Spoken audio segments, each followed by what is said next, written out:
Alors aujourd'hui, je m'en vais vous montrer comment créer cette belle et magnifique page de paiement 100% personnalisée sur WordPress.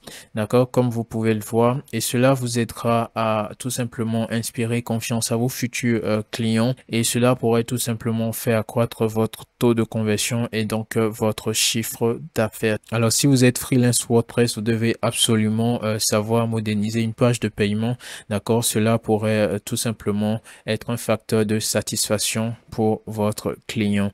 Alors, sans plus tarder, nous allons commencer. Et si éventuellement vous avez besoin des services d'un professionnel WordPress, vous trouverez dans la description mon adresse email et mon numéro vers l'application de conversation WhatsApp. Vous pouvez m'écrire et m'exposer votre problématique. Je prendrai un plaisir à vous accompagner. Sans plus tarder, nous allons démarrer. Mais avant, j'aimerais vous montrer ce que nous avions auparavant comme page de paiement. Donc, vous pouvez voir, c'est ce que nous avions au départ, d'accord, comme page de paiement. Et ensemble, nous allons construire cette nouvelle page. Là, je me retrouve sur le tableau de bord. Je vais directement dans les extensions. Je clique sur Ajouter. Donc ici, je viens chercher Catflow, d'accord, et je valide. Donc voici Catflow, chers amis. Là, je vais cliquer sur Installer maintenant. Donc voilà, Catflow est installé. Je vais tout simplement cliquer sur Activer. Et voilà, nous avons Catflow ici qui est actif sur le site. Et vous pouvez voir ici également Catflow. D'accord, donc tout de suite, je vais cliquer sur... Je pointe le curseur sur Catflow. Je clique sur Setting, d'accord, qui veut dire réglage. Et vous pouvez voir ici, nous pouvons préciser en fait quel est notre constructeur de page. Et comme nous utilisons Elementor, enfin moi j'utilise Elementor. Si vous avez un autre constructeur de page, vous pouvez le sélectionner, d'accord, et puis vous enregistrer. Ensuite, vous voyez ici, je peux cliquer sur Store Checkout, d'accord. Et donc là, nous sommes dans la partie qui nous intéresse, d'accord. Et au niveau de Store Checkout, vous avez deux choix. Le premier, c'est d'importer des templates préfaits, d'accord. Et le second choix, c'est de créer votre template, enfin votre page de A à Z, d'accord. Nous allons choisir le second choix, d'accord. Mais néanmoins, je vous montre ici les templates, d'accord, que vous allez pouvoir utiliser si vous décidez de les utiliser. Donc, vous pouvez voir ce que vous aurez. Et ici, vous pouvez cliquer sur Preview pour prévisualiser et tout ça. Donc moi, comme je l'ai dit, je ne vais pas utiliser cela. Je vais créer une page de paiement par moi-même. Et pour ce faire, donc, je clique sur Create from Scratch, d'accord. Et là, on me dit qu'il y a deux pages qui seront créées, la page Checkout et la page de remerciement, d'accord.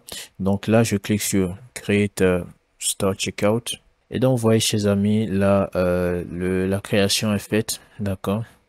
Et ici, je peux tout simplement changer le nom, d'accord. Là, je mets page de paiement, d'accord. Et je valide. OK, ici, donc, vous pouvez tout simplement éditer, voilà, ici. Là, je mets paiement, d'accord. Et j'enregistre. Là, on vient dans Form Field, d'accord. Il s'agit en fait des différents champs du formulaire de paiement.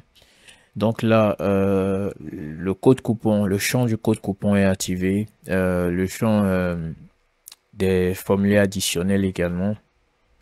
Alors, la livraison à une autre adresse aussi est activée. Et là, si je clique sur Enable Custom File Editor, vous pouvez voir les différents champs que nous avons. Et à partir d'ici même, vous pouvez supprimer, retirer certains champs, d'accord, en cliquant tout simplement sur l'icône de l'œil là, d'accord. Et donc voilà, mais nous n'allons rien retirer, d'accord. Je vais décocher là, je vais enregistrer, d'accord. Et voilà, vous pouvez vous rendre ici dans Setting, d'accord.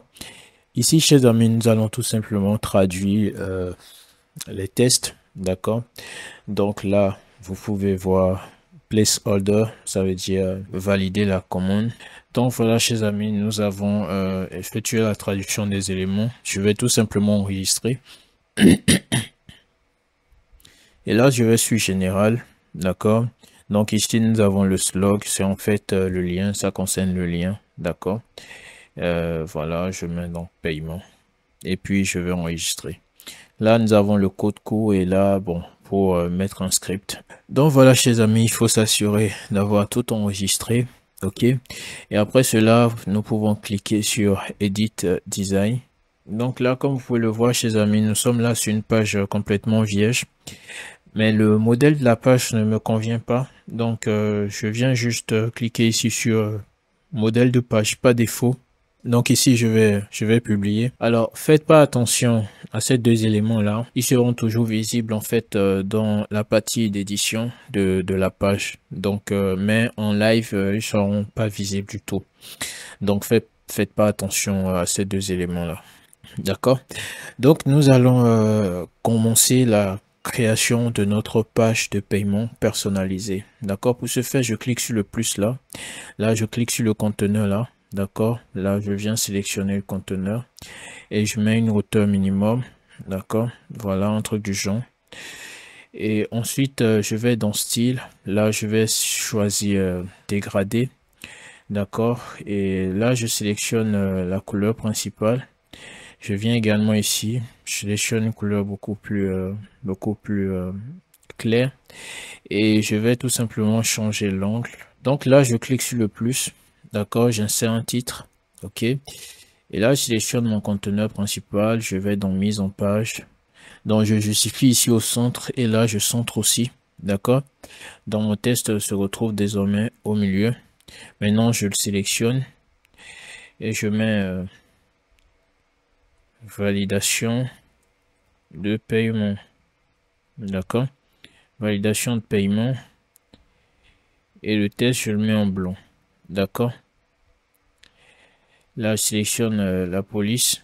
Et donc, j'ajuste simplement la taille de la police à ma convenance.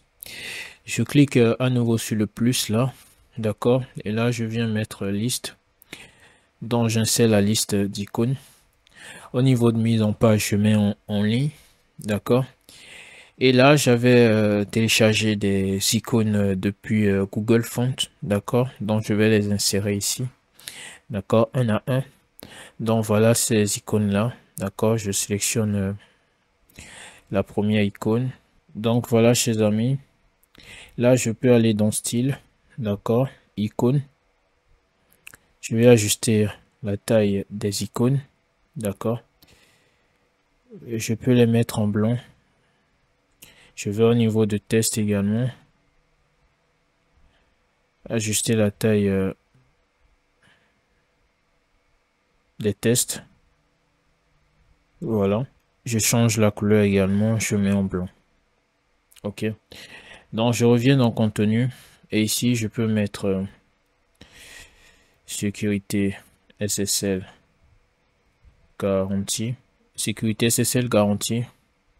Ici, je vais tout simplement mettre livraison rapide. D'accord.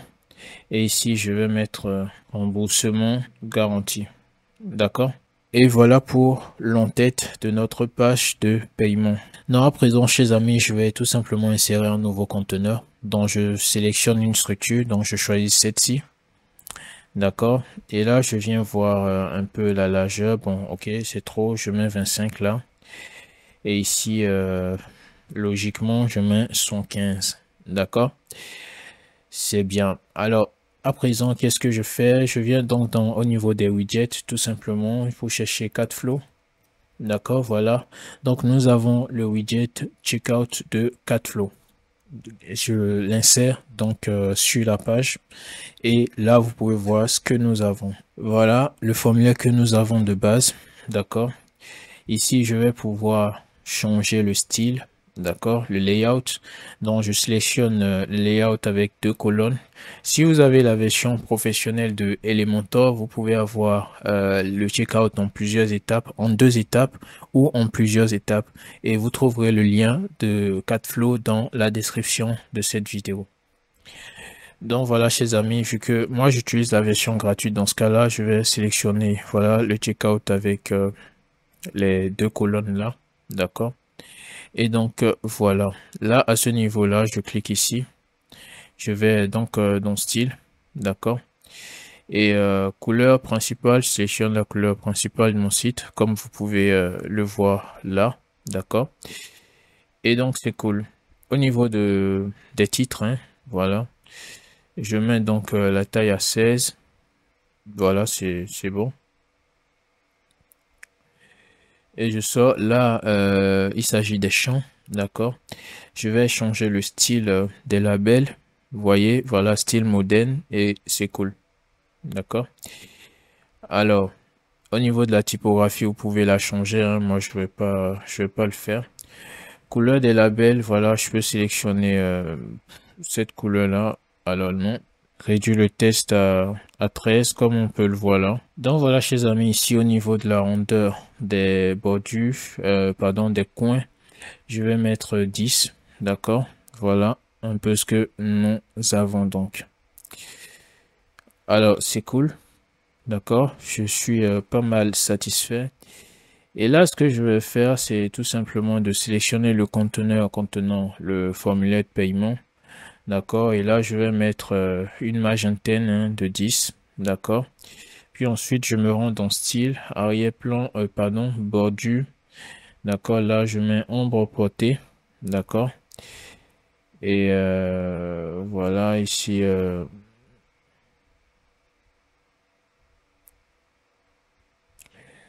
donc voilà, diffusion. Voilà, je peux baisser la diffusion et augmenter le flou un tout petit peu. Voilà, un truc du genre. Donc c'est ça, chers amis. Rayon de la bordure, je peux mettre à 10. Je prévisualise. Voilà, chers amis, ce que nous avons. Ce n'est pas du tout mal. D'accord. Rayon de bordure à 10. Et ici, qu'est-ce que je vais faire? Je vais tout simplement venir chercher le widget Review. D'accord. Voilà. Donc, je vais insérer des avis clients. Vous l'aurez donc compris. Donc ici, je mets avis client. Voilà. Dans style, je vais tout simplement baisser la taille. D'accord. Et là, je clique sur ajouter un élément. J'insère le conteneur. Voilà.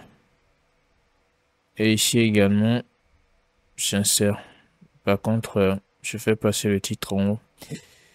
Donc voilà, chers amis, je sélectionne donc le sous-conteneur à présent. Je sélectionne la direction verticale et puis je vais tout centrer. Je vais à présent dans style, bordure. D'accord, je mets à 10 comme d'habitude. Arrière-plan. Voilà, je viens prendre ma couleur principale. D'accord. Et là, par contre, je vais baisser l'opacité de l'arrière-plan. D'accord, pour avoir un truc du genre. Alors là, je prévisualise.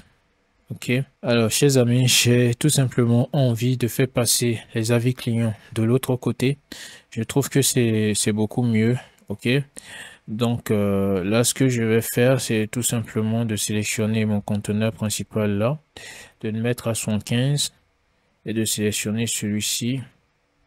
D'accord. Et ici, je le mets à 25. D'accord. Bon, je sélectionne ici mon formulaire, je le glisse de l'autre côté et là, je déménage ça pour là. Voilà, je le glisse à sa place comme cela. D'accord. Et donc voilà. Alors, il y a... ok, d'accord. Là, je copie le style. D'accord. Je viens de coller donc ici. Oh là là. Donc, je reviens mettre à 115. D'accord. Donc, en fait, il faut juste mettre le formulaire d'un côté, de ce côté-là, et l'autre de l'autre côté. Donc, voilà. Ensuite, je vais tout simplement désactiver la bordure, enfin, l'ombre portée du moins, hein. Excusez-moi. Et là, je prévisualise ce que nous avons. Bon, là, ce n'est pas mal. Mais bon, je vais, voilà, personnaliser ici les avis clients. Donc, je vais dans style, d'accord. Navigation. Donc, pagination, déjà, je baisse la taille, d'accord.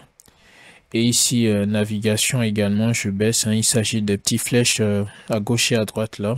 Alors, au niveau de mes éléments, de mes avis clients, là, je viens là, je mets l'avis client. Ici, je mets le nom. Et je mets juste n'importe quoi comme comme nom, d'accord. Et là, je vais chercher les images, d'accord. Ici, je sélectionne l'image la photo du client. Et là, je vais chercher une icône SVG que j'ai téléchargée depuis Google Fonts, d'accord, pour indiquer que c'est un avis vérifié. D'accord. Et je fais pareil pour les autres également. Donc là, comme vous pouvez le voir, nous avons les avis clients. Là, je peux mettre un 10 hein, comme Magentèle. Là, je vais délier afin de mettre un 15 au-dessus ou plus, pourquoi pas. D'accord. Et puis là, j'enregistre. Donc voilà, chers amis, là, j'ai donc enregistré et je peux prévisualiser rapidement ce que nous avons et vous pouvez voir.